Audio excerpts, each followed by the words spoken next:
बात करूंगा वो हो रहेगा पांचवी अनुसूची और राजनीति पर। ये मेरा एक बड़ा सौभाग्य है आप लोगों के बीच में, विशेष करके वेस्ट बंगाल में मेरा पहला इंटरेक्शन है। और ये चीज जो आप लोग ने किया है, हम भी उधर झारखंड में इसी ढंग का सोचते हैं, लेकिन वैसा अभी तक तो नहीं हो पाया है।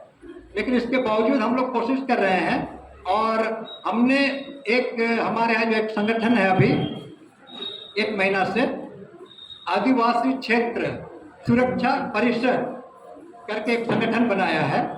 और उसमें हमने कोशिश की है जितने भी संगठन हैं, और न केवल झारखंड के बल्कि पूरे इंडिया में जहाँ जहाँ अनुसूचित क्षेत्र है उससे हम लोग जुड़े और हम लोग अपने को किस ढंग से सुरक्षित कर सकते हैं, संरक्षण ले सकते हैं और अपने संवैधानिक अधिकारों की रक्षा कैसे कर सकते हैं। लेकिन आपने तो यहाँ पहले ही पहल कर दी है, इसलिए आप सभी कोई बधाई के पात्र हैं। मेरा परिचय बहुत थोड़ा सा है। मैं एक समाज सेवी हूँ, कोई नेता नहीं हूँ कि कोई बहुत बड़ा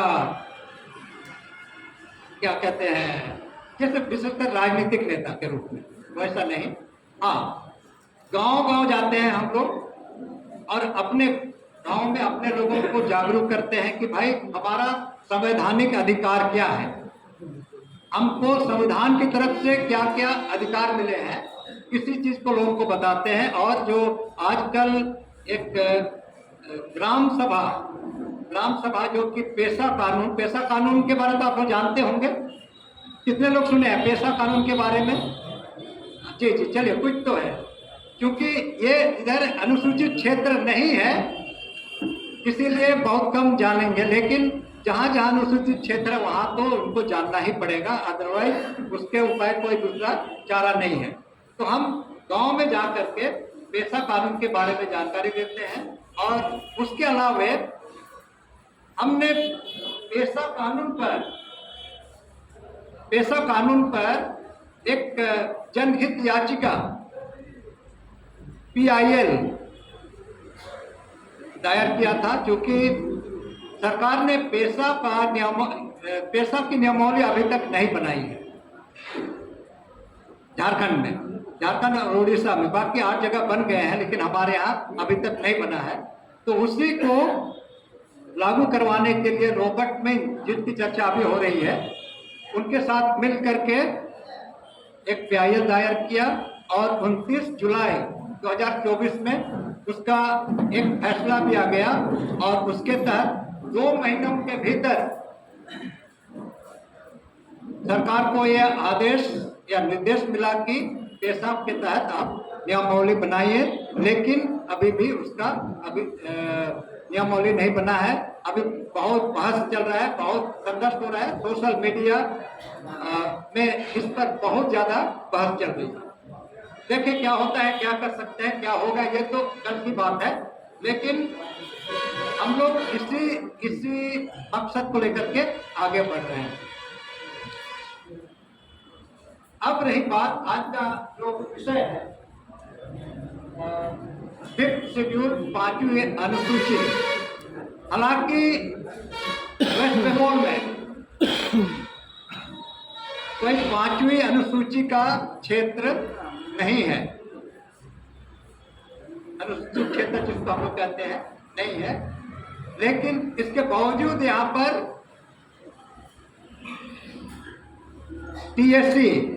TSC मतलब ट्राइब्स एडवाइजरी काउंसिल, जनजातीय परामर्शदात्री समिति चाहे परिषद है। ये कितने लोगों को पता है? सबको पता है कि यहाँ पर TSC है। हाँ, एक मेरे मित्र हैं बंगाल के ही, जो इधर जलपाईगुड़ी एरिया में, आप लोग को पता होगा, नाम सुने भी होंगे, ने अर्जुन इंदुआर नाम जानते? शायद उनके प्रयास, उन्होंने काफी प्रयास किया था टीएससी को लागू करवाने के लिए यहाँ वेस्ट बंगाल में, और उसके कारण यहाँ पर हुआ है। ये बड़ी बात है। लेकिन अब रही बात यहाँ पर शेड्यूल्ड एरिया को कैसे किया जाए, एक सवाल है, कैसे करें, यहाँ पर कैसे किया जाए। मैं सोचता हूँ आज का जो विषय है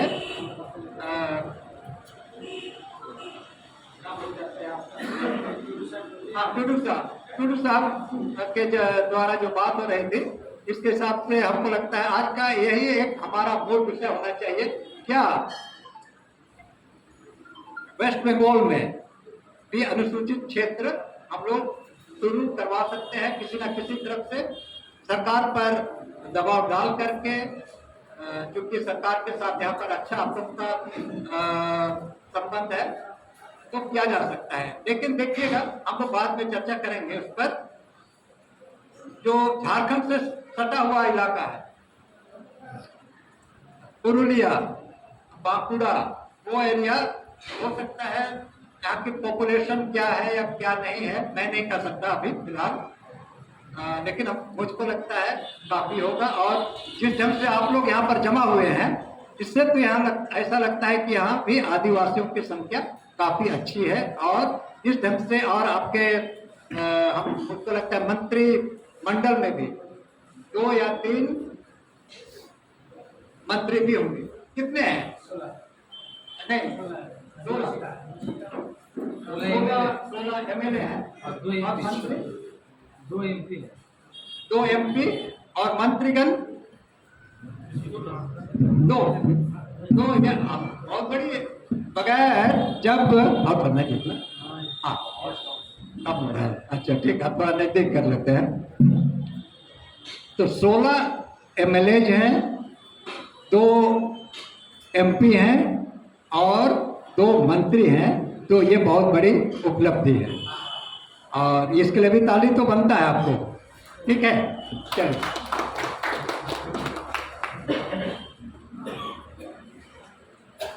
पांचवी अनुसूची लेकिन क्या है, सवाल ये है। पांचवी अनुसूची अगर इसमें कहा जाए ये भारत का संविधान है, तो एक ऐसा प्रावधान है जो कि आदिवासियों के लिए विशेष करके संरक्षण प्रदान करता है, उनका सुरक्षा। उनका लाइफस्टाइल अलग है, उनके जीने खाने का संस्कृति अलग है, बोली अलग है। जैसे आप लोग अधिकांश यहाँ पर संताल कम्युनिटी समुदाय के लोग हैं या दूसरे के भी हैं? दूसरे भी हैं। कोई दूसरा बताइए तो, कोई मुंडा के लोग कितने हैं? नहीं है, मुंडा कम्युनिटी से अच्छा कुछ लोग हैं। कुड़ुक से, कुड़ुक समुदाय से गुराव लोग नहीं है। अच्छा, और खड़िया हो से भी नहीं है। अच्छा कोई बात नहीं, मैं सिर्फ जानना चाह रहा था कि कितने होंगे। तो इस ढंग का यहाँ जो भी आदिवासी समुदाय हैं, जिनको कि संविधान में एक विशेष नाम दिया गया है अनुसूचित जनजाति, तो उनकी एक अलग संस्कृति होती है, जीवन शैली होती है, जीवन मूल्य होते हैं। उनको बचाने के लिए संविधान के तरफ से ही कई प्रावधान किए गए हैं, बल्कि एक नहीं, सबसे ज़्यादा जो प्रावधान है आदिवासी समुदायों के लिए ही है। और इसमें सबसे बड़ा जो प्रावधान है वो 5वीं अनुसूची, 5th शेड्यूल। इसकी सबसे बड़ी खासियत क्या है?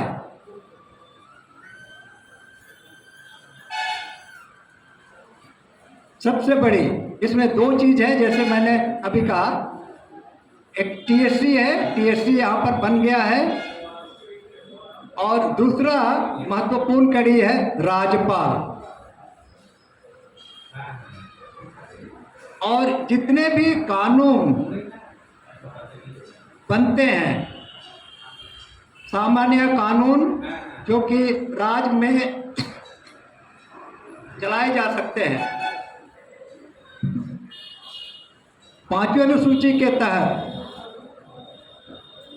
टीएससी अगर चाहे, राज्यपाल चाहे, दोनों का एक कॉम्बिनेशन के साथ कोई भी कानून, सामान्य क्षेत्र का कानून स्वतः लागू नहीं हो सकता है।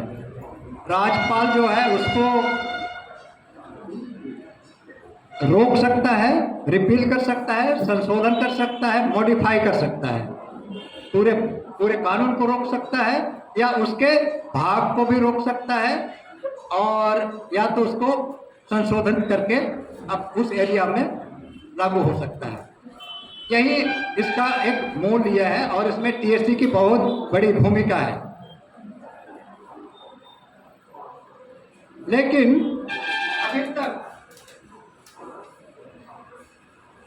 अभी तक जितना भी स्टोरी हमने देखा है, वैसा कहीं नहीं नजर आया है कि किसी राज्यपाल ने आदिवासियों के लिए किसी कानून को रोक दिया हो या किसी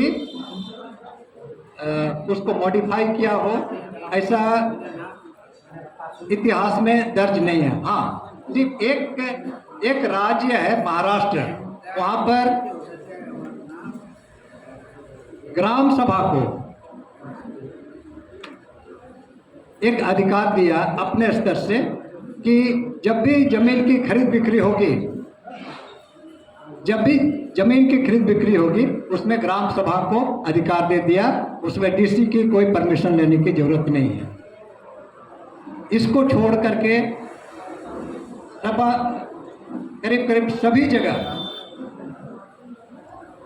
और कोई विशेष घटनाएं ऐसा नहीं घटी है जो कि 5वीं अनुसूची को इस ढंग से और ज़्यादा पावरफुल बनाता है। और यही दुखद है, और इसीलिए हम लोग अपनी तरफ से जो कोशिश कर रहे हैं कि इसको ज़्यादा सशक्त करें, विशेष करके टीएससी को। यहाँ पर भी मुझे लगता है कम से कम 20 सदस्य तो होंगे ही, एमएलए 16 है, तो बाकी 4 या 5 जनजातीय समुदाय से उसके मेंबर होंगे, और उसको राज्यपाल को सलाह या जितने भी उसकी जरूरत है वो देते होंगे। ये 5वीं अनुसूची का बनने का बहुत बड़ा इतिहास है, इसमें कोई शक नहीं है, और ये हम लोग को संविधान सभा के द्वारा कोई गिफ्ट में नहीं मिला है।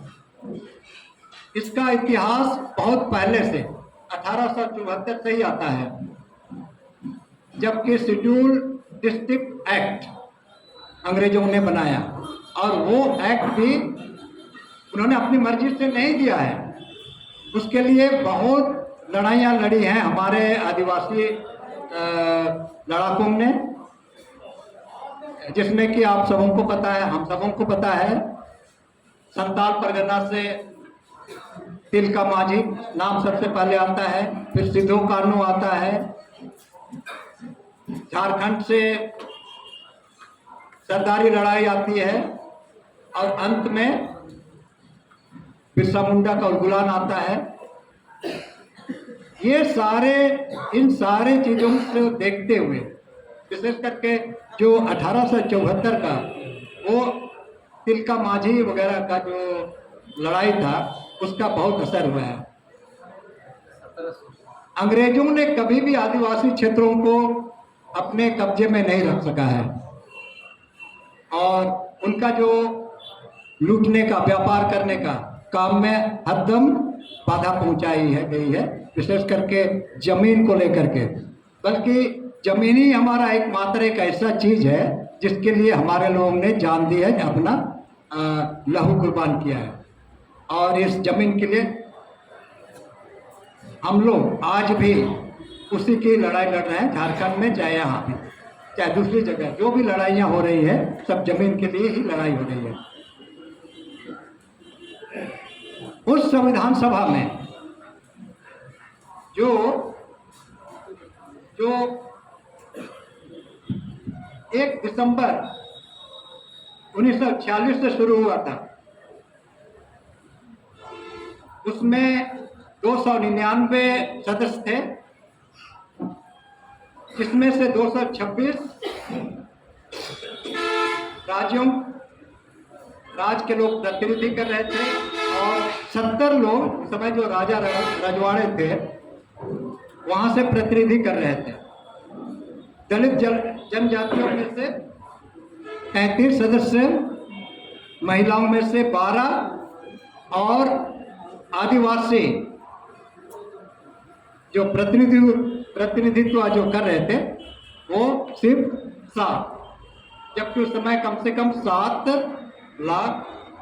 करोड़ उस समय की जनसंख्या थी और उस हिसाब से प्रतिनिधित्व तो नहीं मिला, लेकिन 7 आदमी थे, जिसमें झारखंड से 3 थे, एक जयपाल सिंह मुंडा जिसके बारे में आप लोग सब जानते हैं, मरंगोम के, फिर दूसरे थे बोनीफास लकड़ा,